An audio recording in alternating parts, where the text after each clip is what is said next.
Sahabat EKB, jumpa dalam program Krida Bagimu Negeri, kerjasama Yayasan Komunikasi Bersama dengan Universitas Kristen Krida Wacana. UKRIDA, tempat yang tepat menyiapkan masa depan bagi anak Anda, bila Anda sebagai orang tua, dan menyiapkan masa depan bagi Anda bila Anda sebagai kaum muda. Sahabat, program ini mengangkat berbagai isu yang kita lihat dalam keseharian kita dan melihatnya dalam berbagai perspektif keilmuan seperti kedokteran, ekonomi, psikologi, sosial ekonomi, dan tentu saja dalam perspektif iman Kristen. Sahabat, pada episode kali ini kita membincang tentang kecerdasan buatan, ancaman atau kawan. Kecerdasan buatan, ancaman atau kawan. Bersama dengan kita sudah hadir di studio Bapak Aswin Simatupang, Sarjana Sains, Magister Filsafat. Salam jumpa Bapak Aswin. Salam jumpa kembali Bu Santiana Manurung. Iya, Pak Aswin mengajar di UKRIDA. Betul. Di bagian apa Pak? Atau mengajar bidang studi? Saya ditugaskan di UKRIDA untuk mengajar di rumpun kelompok ilmu pendidikan holistik, seperti Bahasa Indonesia dan Berpikir Kritis, Logika Analisis, Etika dan Moralitas, dan Pelayanan Komunitas. Selain itu, secara akademik saya juga ditugaskan di Prodi Optometri untuk mengajar Physical and Geometry Optics. Oh, ya. Karena ada latar belakang sarjana sainsnya juga ya. Ambil fisika. Fisika. Pak Aswin, kita membincang tentang kecerdasan buatan. Ya, jadi kecerdasan buatan itu ancaman atau kawan. Ya. Kira-kira pada bulan Januari yang lalu ada berita yang menghebohkan ya, khususnya untuk dunia pendidikan. Ada mahasiswa yang ketahuan membuat tugas esai menggunakan ChatGPT. Belakangan baru-baru ini ya, saya memperhatikan di media sosial, khususnya lingkaran pertemanan saya, karena ada beberapa dari dunia akademik, dari latar belakang ilmu humaniora itu cukup heboh gitu. Cuman saya tidak terlalu paham ini apa, ini sedang ngomongin apa sih kawan-kawan saya ini ChatGPT. Sebenarnya apa ini? Ya, ChatGPT ini adalah bentuk dari kecerdasan buatan. Sebenarnya kalau secara teknis cukup pelik juga kalau dibahas. Jadi itu semacam model yang bisa berespon terhadap perintah atau prompt yang diberikan oleh manusia dalam hal ini ya. Nah, dikembangkan sedemikian rupa sampai akhirnya dalam taraf yang seperti saat ini dan mencengangkan dunia. Prinsipnya dia machine learning, belajar dari hal-hal yang sudah dilatih sebelumnya. Jadi artinya ChatGPT ini adalah hasil dari pembelajaran. Jadi bukan sekonyong-konyong dia pinter begitu saja gitu. Nah, ChatGPT ini apa yang dikeluarkan, di generate, makanya dia disebut sebagai generative AI, itu kecerdasan buatan yang bisa menghasilkan suatu luaran. Dalam hal ini ChatGPT luarnya adalah teks. Nah, seluruh teks ChatGPT itu sumbernya adalah dari segala data yang ada di internet. Gitu. Jadi data ambil dari semua yang ada di internet. Wikipedia terutama. Itu adalah salah satu sumber utama itu. Jadi diramu sedemikian rupa, ada tekniknya, sampai akhirnya keluarlah yang kita baca, wah luar biasa, ini kok bisa menulis seperti ini, gitu. Dan itu mengejutkan. Jadi hampir tidak mungkin manusia melakukannya. Betul. Nah, membedakannya apa? Tidak mungkin nih manusia melakukannya. Sebagai analogi, misalnya kalkulator.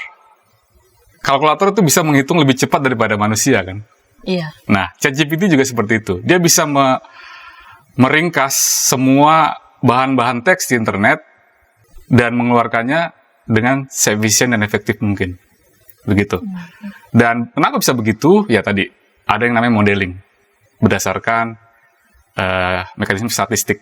Ada caranya itu. Ya, tapi dan akhirnya keluarlah seperti teks yang seolah-olah kok pinter banget ya gitu. Tapi ya seperti itulah.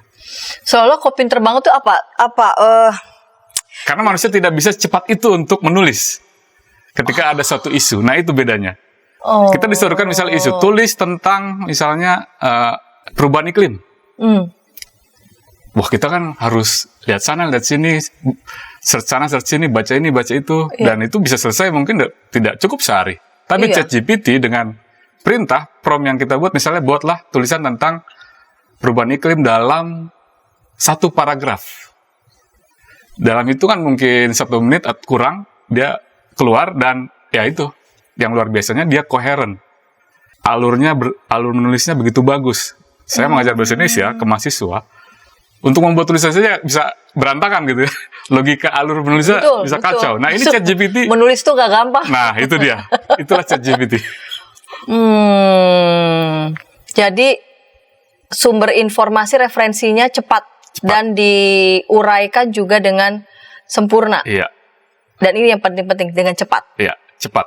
Dengan Itulah cepat. mesin. Itulah mesin. Membedakan dengan manusia. Bedakan dengan manusia. Jadi ini ChatGPT ini apa? Aplikasi.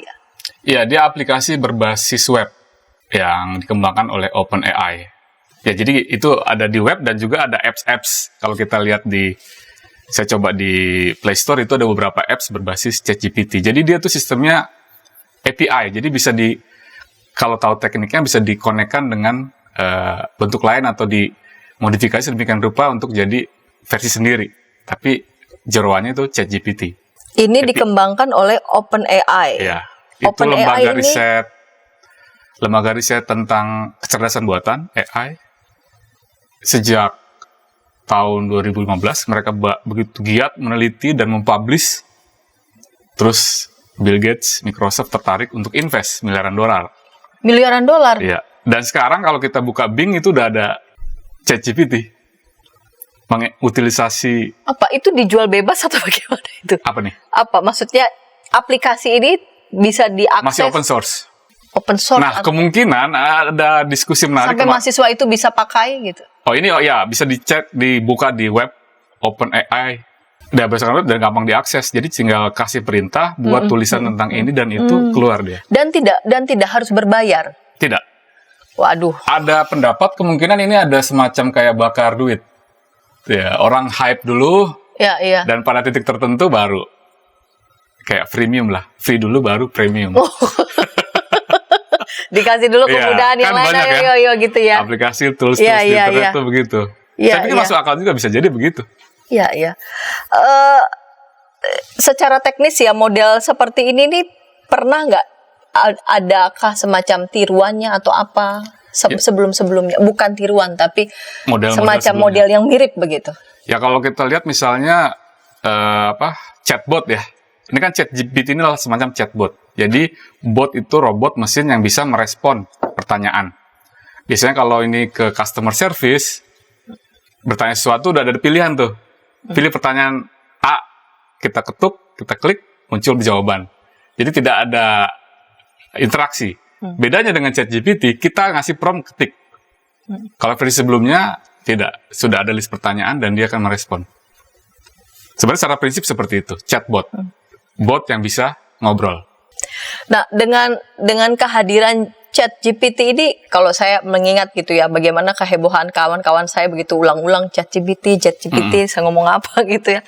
Ini apa ya pengaruhnya buat dunia pendidikan gitu. Sampai ya kan dari berita yang awal itu kan sampai dipanggil ya mahasiswanya, berarti kan ada hal serius dalam hal itu gitu. Ya, kalau yang kasus itu kan itu heboh di bulan Januari lalu sampai juga ke kita. Karena ya mungkin itu mahasiswanya tingkat 1 kali ya. Disuruh bikin essay kok terlalu bagus. Nah, dosennya curiga, tanya. Oke, ya. Dan mahasiswa itu mengaku saya menggunakan ChatGPT. Nah, baru semua sampai ke Indonesia. Bagaimana bersikap untuk ChatGPT, terutama untuk mata kuliah yang sifatnya penugasan menulis esai gitu ya. Bahkan ChatGPT sudah dites, belakangan saya baca, untuk tes matematika Cambridge, PAS. Bisa. Jadi sekarang pertanyaannya, mana robot, mana manusia gitu kan? Iya, mana robot, ketika mana mengerjakan manusia. Suatu tugas atau ujian. Iya. Tapi kalau sampai dosen dia itu bisa melihat bahwa ini rasanya bukan, berarti bisa membedakan. Yes. Karena tadi mungkin secara latar belakang ini kok masih tingkat 1 udah canggih benar gitu bisa ya. Jadi salah satu indikatornya adalah ini. Karena memang di berita itu tidak disebut. Ini mahasiswa tingkat berapa gitu kan. Mungkin masih undergraduate, masih baru tahun pertama kali ya. Sophomore. Itu saja bisa, itu aja langsung kan mengundang tuing gitu ya. Intuisi dosen kan jelas bisa. Ini kayaknya saya ragu ini. Ada yang nggak benar. Ada yang nggak benar nih ya gitu. Nah itu sendiri bagaimana ketika berita itu sampai gitu ya ke Indonesia? Adakah yang yang kedapatan gitu pernah menggunakannya dan sejauh apa? Oke, nah waktu itu di Amerika sendiri itu kan terjadi di Amerika ya. Merespon ada yang langsung memblok dan begitu ketat memantau memblok ChatGPT di kampus, di sekolah. Jadi di traffic penggunaan data itu dipantau jangan sampai menggunakan itu. Nah, ke Indonesia persis kemarin itu tanggal 25 Maret Dewan Guru Besar UI melaksanakan suatu kayak webinar dan terbuka umum. Dalam satu Zoom itu dihadiri sampai 1.000 orang katanya. Saya 1.000 orang. Pak Aswin ikut. Saya cuma memantau dari YouTube. Oke, dari YouTube berapa? Zoom aja 1.000 orang. Waduh. Rekor itu sih. Waduh. Dan ya memang posisinya moderat ya, jadi tidak langsung memblok ChatGPT, tapi bagaimana kebijakan kampus, pengelola perguruan tinggi bisa menggunakan ChatGPT secara lebih bertanggung jawab dan beretika. Itu catatan mereka. Dan itu bersifat catatan. Iya. Itu yang mengadakan siapa waktu diskusi Dewan itu? Guru Besar Universitas Indonesia. Dewan Guru Besar menyikapi ya. Iya. Adakah yang kasus atau ya semacam kasus ditemukan dengan memakai? Kasus di Indonesia belum ada laporan saya kira. Dan belum ngeh apa bagaimana? Dan saya kira juga di Ukrida belum pada ngeh juga tuh. Masa-masa. Ya saya juga ragu apakah saya kasih tahu atau enggak. Tapi pernah saya kasih tahu waktu ngasih ujian diagnostik tes untuk mahasiswa baru optometri. Kan saya kasih diagnostik tes aljabar. Ya. Saya tunjukkan aja, saya buka OpenAI, saya tulis tadi persamaan yang tadi itu 4X plus 2 sama dengan 5, X keluar nilai X. Mereka terkejut. Mereka terkejut. Apa itu, Pak? Apa itu? Oke. Kita akan lanjutkan di segmen yang kedua, namun sebelumnya kita dengarkan pesan-pesan berikut ini.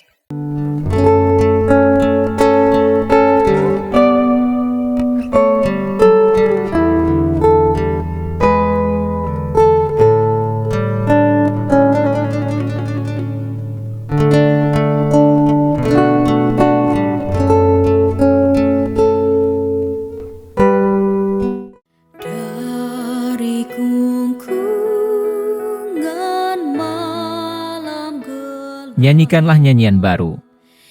Setiap hari Rabu, pukul 12 waktu Indonesia Barat. Dapat Anda nikmati di channel Lagu Rohani YKB GKI TV.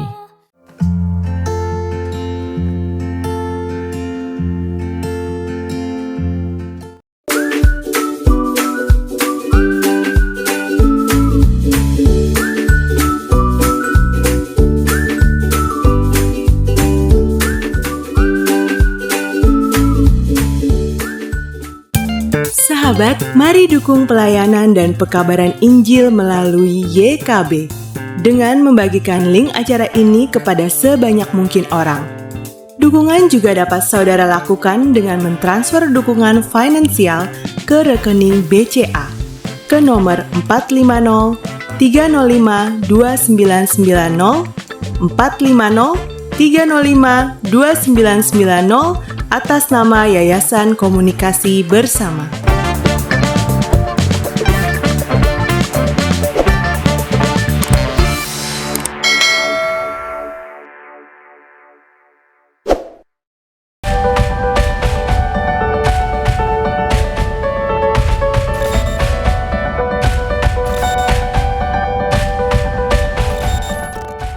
Sahabat YKB, senang masih bersama dengan kami dalam program Kirida Bagimu Negeri. Pada episode kali ini kita membincang tentang kecerdasan buatan, ancaman, atau kawan. Bersama dengan Bapak Aswin Simatupang. Pak Aswin, kita lanjut ya di segmen yang kedua ini. Pak Aswin tadi di ujung segmen pertama sudah sedikit menjelaskan ya. Telah dihadiri, waktu itu dihadiri 1.000 orang lewat Zoom. Iya. Gitu. Bagaimana mereka pastikan latar belakang dari akademisi semua begitu, memberikan catatan secara umum begitu, menyikapi ChatGPT ini. Kira-kira catatan secara umum apa saja yang ada pada diskusi itu? Jadi sebenarnya ChatGPT ini punya dua sisi, sisi terang dan sisi gelap. Sisi gelapnya ya tadi, ini bisa dimanfaatkan sebagai jalan pintas, terutama untuk peserta didik ya. Terutama misalnya dalam mengerjakan tugas esai, apa yang disubmit, diserahkan sebagai tugas itu bukan murni hasil pemikiran sendiri, tapi hasil dari prompt yang diberikan ke ChatGPT. Lalu itu didaku sebagai tulisannya. Nah, disitulah problem etisnya. Apakah tindakan yang demikian dapat dibenarkan? Ya. Apa bedanya itu dengan tindakan mencuri misalnya? Plagiasi ya. Plagiasi. Di situ problemnya. Itu sisi gelapnya. Sisi terangnya tadi, soal kecepatan mesin ini luar biasa. Sebelumnya kita sudah terkaget-kaget dengan mesin pencari Google. Dengan mengetik saja kita bisa diarahkan ke berbagai hal informasi yang berguna. Nah, ChatGPT ini dia tidak memberi clue, petunjuk-petunjuk, tapi dia menyarikan.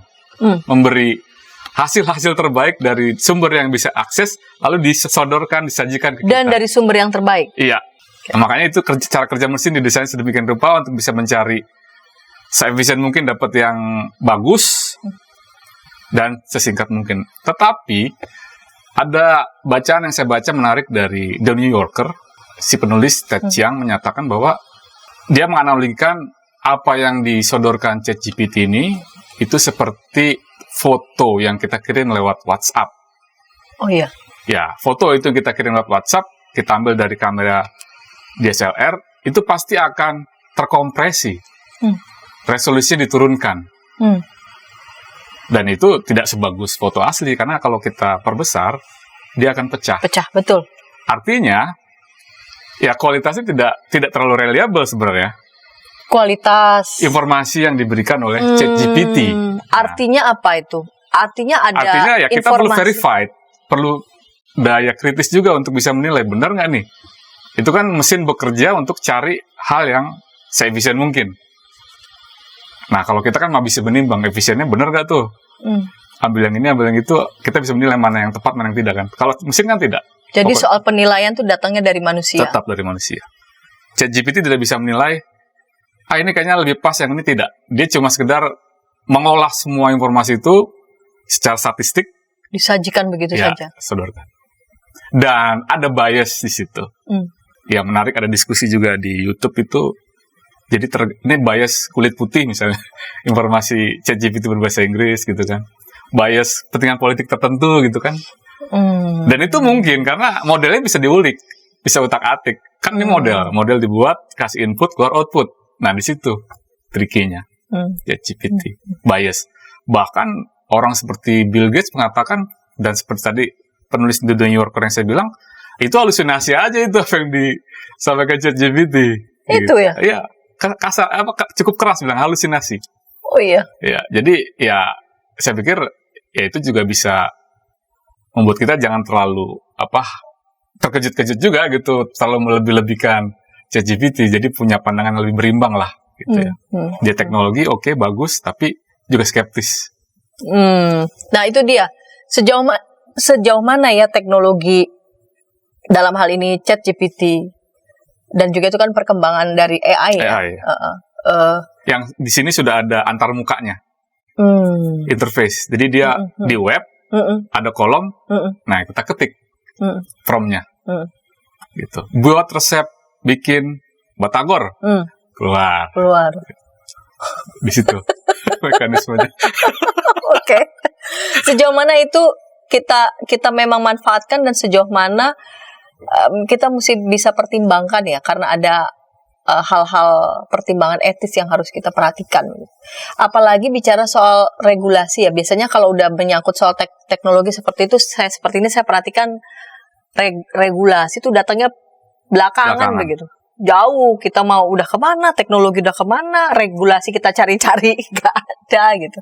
Oke, yang jadi isu sebenarnya ya tadi soal otentisitas ya.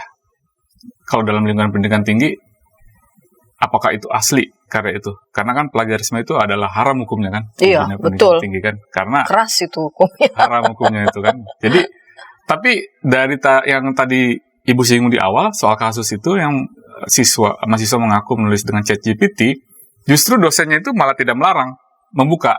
Silakan kalian pakai, tapi itu sebagai awalan untuk memulai sebuah tulisan.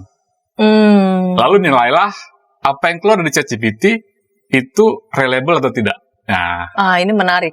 Jadi dia bisa nilai, misalnya tuliskan teori tentang evolusi. Ya. Misalnya muncul ya. Nah, evaluasi. apakah benar yang disodorkan oleh ChatGPT? Nah, Iya, jangan-jangan teori evolusi perspektif siapa, menurut siapa kan nggak tahu ya. Nah, di situ jadi Beda-beda. ya tadi kan prinsipnya ChatGPT cuma mengambil seluruh apa yang ada di internet kan, tanpa bisa memilah sumber ini sahih, sumber ini tidak, gitu ya. Nah, jadi itu sikap bisa diadopsi ChatGPT. Ada yang memban. Nah, kalau soal ini justru kontraproduktif menurut saya. Apalagi anak milenial kan tahu aja cara untuk bisa lewat backdoor gitu kan. Pintu belakang. Iya. Gitu. Jadi ya. memang para pendidik harus berkejaran juga dengan teknologi nih ya, harus melek teknologi juga nih untuk menyikapi ini. Meskipun di Indonesia belum ada kabar sih ya bahwa ChatGPT ini sudah digunakan oleh siswa atau mahasiswa untuk mengerjakan tugas, lalu itu jadi masalah gitu ya. Seolah-olah jadi karena teknologi ini seolah-olah tuh kepakaran jadi Yes. apa? Seolah-olah kepakaran menjadi apa ya? Itu isu besarnya memang. Menjadi ilusi itu. Apa kita masih ada yang namanya pakar gitu ya? Kita ngomong misalkan dulu tuh tentang seni, kita bisa tuh merujuk seni menurut yang mana nih begitu kan? Kita udah tahu nih ya kalau era tahun sekian kiblatnya ke sini, era tahun sekian kiblatnya ke sini. Nah, dengan artificial intelligence seperti ini tuh mungkinkah kita bisa masih Ya, menemukan itu memang pertanyaan kepakaran? mungkin bagi generasi-generasi di bawah kita ya. Karena kan yang menyuplai konten di internet kan generasi kita ke atas gitu ya. Dengan menulis di Wikipedia kan gitu. Tapi generasi di bawah anak-anak kita, anak kita apakah punya etos yang sama untuk belajar gitu kan? Dia tinggal mengunyah saja dari apa yang disodorkan ChatGPT. Nah, memang itu bagi saya sih belum bisa menjawab ya. Generasi masa depan tuh ya kepakaran itu seperti apa gitu kan ya. Apakah mereka masih punya gairah untuk menyelidiki gitu sedetail ketimbang bergantung sepenuhnya pada internet. pada internet. Itu mungkin isu lain Bu. Oke, baiklah. Ngomong-ngomong nih bicara ChatGPT ya, selain pemanfaatannya untuk dunia akademik apa lagi? Iya, tadi ChatGPT sebenarnya dari sifat dia begitu, prompt ya, ada prompt lalu ada respon, itu bisa dimanfaatkan misalnya dalam dunia pekerjaan itu, misalnya customer service, lalu juga bisa membantu untuk menyarikan informasi, riset-riset, gitu kan. Jadi memang kalau kita pada proporsinya kita bisa jadikan itu sebagai tools lah, alat bantu, gitu ya. Ya sama halnya kita pakai inilah device, smartphone, laptop, kalkulator. Kan kalau secara kecepatan mereka lebih cepat kan. Ya. Tapi karena kita yang menciptakan dan juga kita tahu ekstrapolasi tujuan untuk apa, jadi kita bisa manage ini untuk apa, ini untuk apa. Jadi itu bisa digunakan secara luas begitu ya. Tidak hanya dunia akademik tapi juga dunia pekerjaan. Dunia berarti. pekerjaan. Jadi tadi menarik Pak Aswin tadi bicara soal perspektif yang berimbang begitu ya. Jadi kita nggak bisa tuh hanya bergantung begitu saja kan pada ChatGPT. Bahkan kita harus memberikan penilaian gitu. Kita harus bisa punya daya kritis. Artinya peran manusia masih mengambil porsi yang lebih dong. Yeah. Bagaimana ini mengimbanginya dengan disodorkan banyak kemudahan begitu, aplikasi sana sini gitu ya, dengan artificial intelligence yang menolong manusia, tapi juga di sisi yang lain bagaimanapun kemampuan manusia tuh masih lebih dibandingkan kebergantungan begitu saja pada artificial intelligence. Ya misalnya tadi seperti kasus konteksnya dalam pendidikan ya, ya kita bisa dalam satu kelas bisa sama-sama menggunakan ChatGPT, tapi kita bisa mengevaluasi apakah informasi yang dikeluarkan oleh ChatGPT itu reliable, gitu. Dalam konteks pendidikannya. Mungkin dalam konteks lain, ya ada suatu pekerjaan-pekerjaan yang memang masih perlu manusia, misalnya manage mesin ChatGPT, itu kan tetap perlu manusia kan, dan mendesain pertanyaan-pertanyaan yang bisa dimanfaatkan untuk ChatGPT bekerja, itu tetap dari manusia kan. ChatGPT tidak bisa menunjukkan pertanyaan sendiri kan. Kalau spekulasi ke arah sana itu udah lain cerita kan. Jadi ada suatu mesin cerdas yang punya will. Itu lain cerita. Jadi artinya dia bisa menulis prompt sendiri, tidak. Ini kan prompt itu tetap masih dari manusia kan. Diprogramkan gitu ya. Dibuat dalam satu oleh pekerjaan manusia. misalnya sudah ada memang daftar instruksi yang harus dikerjakan oleh ChatGPT kan gitu. Dan luaran ChatGPT yang dimanfaatkan. Masih seperti itu. Tapi memang ekses negatifnya tenaga sumber daya manusia jadi berkurang. Tapi dalam jangka panjang saya kira ini jadi ke pengelola negara ya. Bagaimana aspek perkembangan teknologi yang sedemikian ini jadi elemen juga dalam menyusun kebijakan. Dan akhirnya lari ke desain pendidikan seperti apa gitu. Karena ya tidak bisa dihindari nih ChatGPT ini. Tidak bisa dihindari ya. Iya. Jadi rasanya diberikan keleluasaan bagi pengembangan teknologi berarti. Karena bagaimanapun itu membantu manusia. Membantu manusia. Meskipun ya kita tidak bisa elakkan ada keresahan-keresahan. Seperti salah satu episode di YKB kan yang apakah akuntan akan hilang dengan adanya otomatisasi. Tapi tetap perlu manusia kan untuk ya itu manage mesin itu, bahkan memberi power, mencolok listriknya kan supaya dia menyala. Nanti dibikin memberi power. Oke, jadi sejauh mana itu tetap bisa menolong, tapi juga ada hal-hal negatif. Nah, kita akan bicarakan itu di segmen ketiga, namun sebelumnya kita dengarkan pesan-pesan berikut ini. Tanganku dipegang. Injil dalam Melodi.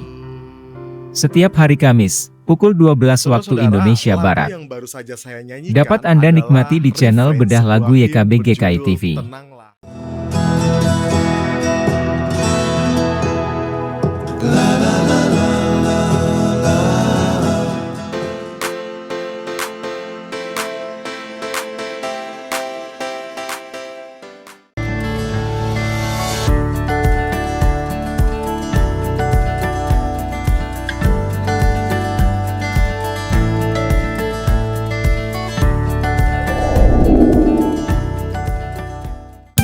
Sahabat, mari dukung pelayanan dan pekabaran Injil melalui YKB dengan membagikan link acara ini kepada sebanyak mungkin orang.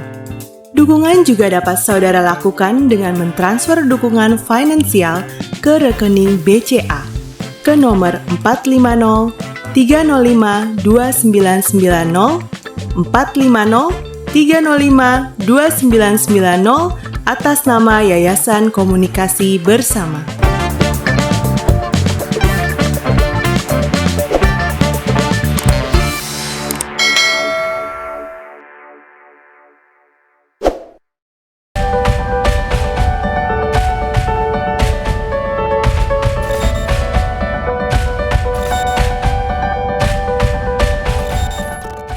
Sahabat YKB, senang masih bersama dengan kami dalam program Krida Bagi Ibu Negeri. Pada episode kali ini kita membincang tentang kecerdasan buatan, ancaman, atau kawan. Bersama dengan narasumber Bapak Aswin Simatupang. Pak Aswin, kita lanjut ya di segmen yang ketiga ini. Kita kan segmen ketiga ini bicara tentang kecerdasan buatan itu ancaman atau kawan. Di ujung segmen kedua Pak Aswin sudah menjelaskan, bagaimanapun tetap dibutuhkan manusia begitu ya. Bahkan untuk memberikan penilaian ya pada informasi yang disajikan oleh ChatGPT diperlukan manusia. Diperlukan daya kritis. Manusia harus punya kesanggupan untuk memberikan penilaian. Ini reliable apa enggak gitu ya. Ini cocok apa enggak, ada informasi yang problematis apa tidak, dan diberikan analisis sana sini begitu ya. Artinya diperlukan daya kritis manusia. Karena itu nih padahal ada juga sebagian yang menerima saja. Wah, ini mumpung ada nih, udah kita serap sehabis-habisnya, dan bisa juga menimbulkan efek untuk sebagian orang. Waduh, ini posisi manusia menjadi terancam kalau begitu ya. Bagaimana Pak Aswin melihatnya? Ya, ini ChatGPT ini kan AI, kecerdasan buatan ini kan teknologi ya. Teknologi yang tidak hadir begitu saja kan di ruang kosong, tapi dibuat oleh manusia. Nah, teknologi asal katanya tekne yang memiliki arti kecakapan atau keterampilan dalam membuat sesuatu. Jadi teknologi dipakai oleh manusia karena dengan tidak adanya manusia maka teknologi tidak akan mungkin. Tapi memang kehadiran kecerdasan buatan ini sudah membuat ngeri gitu ya, apalagi melalui karya-karya science fiction, film seperti Terminator. Bagi yang tahu film mungkin tahu Skynet gitu ya, mesin cerdas di film itu sebagai antagonis yang ingin memusnahkan manusia. Tapi itu kan dunia film ya. Tapi dalam keseharian sebenarnya dengan cara pandang positif kita bisa manfaatkan artificial intelligence, kecerdasan buatan, ChatGPT sebagai alat untuk membantu kita belajar, membantu kita bekerja, dan sebagainya. Jadi, ya itu tergantung bagaimana kita cara memandangnya sih. Iya, tapi sejauh mana membantu? Saya punya bayangan gini, membantu ya kan, sejauh membantu ya, tapi kalau ini hampir semua lengkap, ini seperti bukan membantu, tapi ini bisa menjadi menggantikan. Ya, tapi tadi kan ketika Sejauh mana jadi keuntungan atau threats gitu? ketika start saja kan, mesin itu butuh manusia. Pencet tombol start. Nah, disitulah mungkin memandang teknologi. Nggak tahu kalau teknologi seperti Skynet, dia bisa hidup sendiri.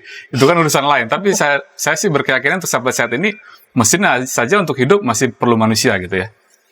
Jadi dia berguna karena manusia itu hadir dan memanfaatkannya. Nah, disitulah makanya saya pikir dia bisa menjadi kawan. Ya, kita misalnya ke hutan, membawa pisau untuk bisa berburu. Itu kan pisau itu teknologi. Nah, di dunia modern sekarang, banyak tools yang kita gunakan, laptop, smartphone, tablet, dan sebagainya. Ya, saya pikir kita bisa melihat AI, kecerdasan buatan, ChatGPT seperti itu. Soal potensi memang beberapa ahli sudah agak-agak mengkhawatirkan gitu, tapi itu kan manusia sebenarnya yang membuat. Bukan tools itu yang berniat jahat. Jadi memang akhirnya beberapa ahli IT, bahkan pembuat peneliti AI, menulis surat rekomendasi agar ChatGPT ini benar-benar sesungguhnya dimanfaatkan untuk kemaslahatan manusia. Saya membaca tulisan Bill Gates, baru rilis beberapa hari yang lalu, dia juga menekankan bahwa AI ini hadir untuk terutama bisa mempersempit ketimpangan sosial yang masih ada di bumi saat ini, terutama untuk akses kesehatan dan pendidikan. Oh ya? Jadi memang tokoh-tokoh besar di dunia information teknologi itu concern-nya ke situ. Tapi mungkin ada saja memang si jahat yang bisa melakukan itu, makanya untuk mengantisipasi itu mereka sudah bisa mendeklar dengan surat terbuka yang mungkin nanti itu akan berdampak ke diratifikasi ke badan-badan dunia atau ke kebijakan-kebijakan negara tentang AI. Jadi para pembuat sendiri sudah bersikap bahwa ini harus untuk kebaikan, jangan untuk kejahatan. Meskipun potensinya ada. Seperti pisau lah, itu kan juga ada potensi jahat juga, tapi bisa buat nusuk orang dan membunuh. Tapi sebenarnya itu diciptakan kan untuk kita bisa motong daging gitu kan, bisa dimasak, memotong sayuran, seperti itu. Artinya dengan teknologi bisa menikam tanpa terlihat. Iya. Yang ngeri kan itu. Iya. Bisa membunuh tanpa terlihat. Kalau dulu ya orang perang bertempur ada traumatik karena berhadapan langsung bisa jadi ya. Berhadapan lalu dampaknya sangat besar untuk psikologi. Tapi dengan teknologi saya bisa melumpuhkan, mematikan tanpa saya harus berhadapan. Saya tidak perlu berdarah-darah dan sebagainya. Efek seperti itu yang mengerikan. Potensi itu memang ada. Ya. Nah, makanya bahkan para peneliti pembuat AI sudah menyatakan sikap. Jangan sampai ini disalahgunakan untuk hal seperti itu. Artinya nanti itu dunia, pemerintah, negara-negara perlu aware soal itu. Jadi artinya konkretnya ya harus buat suatu semacam policy terkait itu. Untuk melindungi ya masyarakat, warga negara, dan sebagainya. Nah, dalam hal ini bagaimana dunia pendidikan begitu ya? Mendorong begitu supaya ada regulasi yang bukan ya kan berangkat dari catatan-catatan fenomena persis ini. Ya. Tapi bagaimana catatan-catatan itu dibawa gitu pada regulasi sampai ya katakanlah sampai urusan teknis misalkan, ataukah si pembuatnya begitu yang kita minta untuk juga bisa bicara, memberikan inspirasi dan sebagainya supaya ini tidak dipakai justru untuk hanya untuk kepentingan sesaat gitu dan bahkan membawa kejahatan. Ya, kalau di konteks dunia akademik dari diskusi Dewan Guru Besar UI ada informasi bahwa penerbit-penerbit jurnal itu sudah membuat policy terkait itu ChatGPT karena memang ada fenomena ada orang bisa bikin publikasi ilmiah bisa tembus ke jurnal yang bergengsi dengan sambil menuliskan di situ ada ChatGPT. Nah, Nah, di situ kan problematik. Scopus. Iya. Key-one lagi katanya. Kiwan. Nah, makanya Elsevier gitu disebut sudah memulai mungkin menyusun suatu protokol terkait publikasi-publikasi yang disampaikan supaya ya itu tidak jadi lahan. Namanya manusia kan ada potensi nakalnya ya. Iya. Jadi itulah yang ditahan dengan polisi. Nah, untuk pendidikan tinggi ini masih bersiap-siap karena kan ini muncul Januari lalu dan ini masih Maret, mungkin ya masih wait and see atau lihat apa best practice dari yang lain seperti itu. Begitu juga dengan kampus-kampus di Amerika seperti itu. Oke. Untuk kampus di Indonesia secara khusus UKRIDA menyikapi artificial intelligence ini bagaimana? Sejauh mana ini juga dimanfaatkan tapi juga diantisipasi efek negatifnya begitu? Ya mungkin memang kita harus, karena khususnya di ilmu-ilmu di mana saya mengajar itu di pendidikan holistik itu kan pasti ada unsur menulis ya. Kalau selama ini kami menggunakan filter lewat Turnitin untuk turnitin.com untuk mengontrol plagiarisme mereka. Jadi UKRIDA sudah punya policy yang acceptable itu max 30% tingkat similarity dengan bahan apapun di internet. Ya, maksimal 30%. Ya. Tapi dari pengalaman saya dari beberapa mata kuliah paling ya karena ada policy itu mereka bisa tahan sampai 10% ke bawah itu. Gitu ya. Begitu juga untuk skripsi saya dengar harus di submit dulu ke Turnitin untuk memfilter berapa persentase similarity-nya. Turnitin.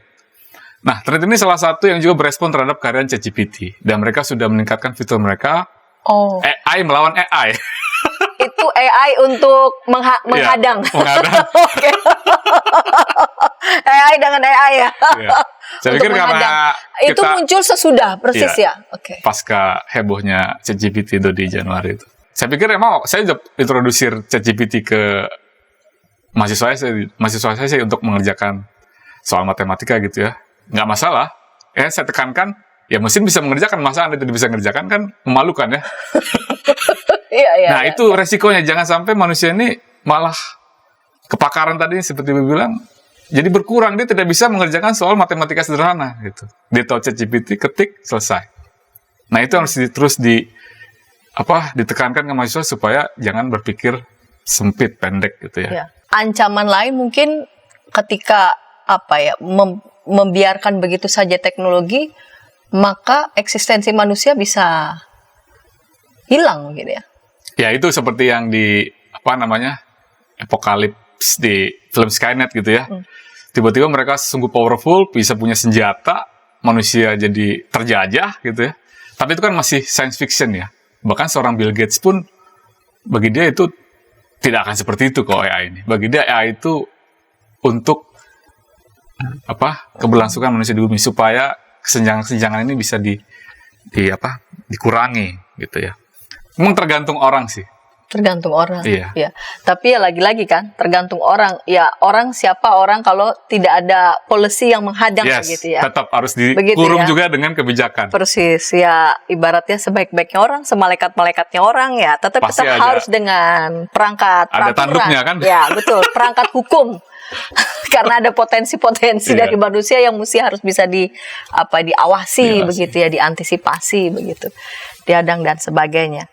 Jadi kecerdasan artifisial ini sesungguhnya kawan gitu ya. Kawan. Sesungguhnya kawan untuk menemani untuk mempermudah hidup.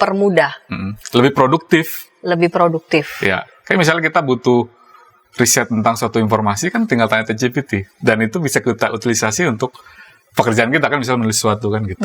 Tanpa kita harus nakal meng-copy paste saja dari ChatGPT saja kan gitu. Oke.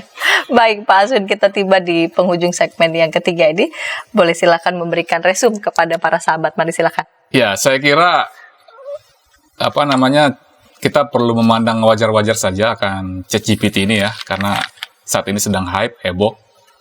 Jadi anggap saja itu alat seperti kita menggunakan kalkulator untuk mengerjakan soal-soal matematika. Jadi alat ini bisa membantu kita untuk bekerja lebih cepat, belajar lebih cepat, dan akhirnya pengetahuan dan skill kita pun bertambah. Terima kasih Pak Aswin yang sudah boleh hadir di studio dan menyampaikan informasi dan pencerahan bagi kita berkaitan dengan kecerdasan buatan, ancaman atau kawan. Saya akan membaca 1 Korintus pasal 6 ayat 12. Segala sesuatu halal bagiku tetapi bukan semuanya berguna. Segala sesuatu halal bagiku tetapi aku tidak membiarkan diriku diperhamba oleh suatu apapun. Ya, jadi teknologi ini dibuat oleh manusia karena manusia lah yang diberikan akal budi, kemampuan untuk bisa mencipta, untuk bisa berinovasi. Namun manusia juga harus menggunakan teknologi yang manusia ciptakan dengan sungguh-sungguh baik, sungguh-sungguh bertanggung jawab, dan terutama untuk memuliakan nama Tuhan. Sampai jumpa di episode yang akan datang dengan topik-topik menarik lainnya. Sampai jumpa.